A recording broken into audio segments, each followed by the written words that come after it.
वैतागला आहात का?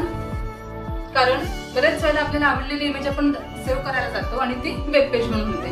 तर आपल्याला आवडलेली इमेज आपण जेपीजी किंवा पीएनजी म्हणून कशी सेव्ह करायची ते तुम्हाला मी एका ट्रिकने दाखवते. चला तर मग पाहूया कोणतीही इमेज जेपीजी फॉर्मॅटमध्ये कशी सेव्ह करायची. त्यासाठी आपण जाऊया ॲड्रेस बारला. याच्यामध्ये आपण टाईप करूया क्रोम वेब स्टोर.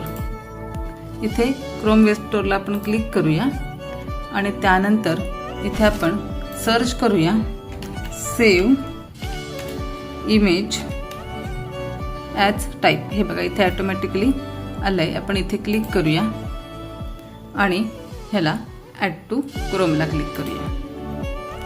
हे आपण ॲड एक्सटेन्शन म्हणून क्रोममध्ये ॲड केलंय. आता पाहूया आपण इथे आपण google.com वरती जातोय. त्यानंतर पुन्हा इथे आपण इमेजेसला क्लिक करतोय आणि इथे आपण नेचरच्या इमेजेस घेऊया. आपण या इमेजला पुन्हा क्लिक करूया.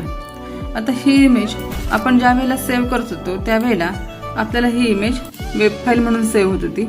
आता आपण काय करूया, ह्यालाच पुन्हा राईट क्लिक करूया आणि आपण ॲड केलेलं जे एक्सटेन्शन आहे सेव्ह इमेज ॲज टाईप, इथे क्लिक करून आपण हीच इमेज सेव्ह ॲज जेपीजी म्हणून इथे बघा आता हिचं एक्सटेन्शन जेपीजी आलेलं आहे.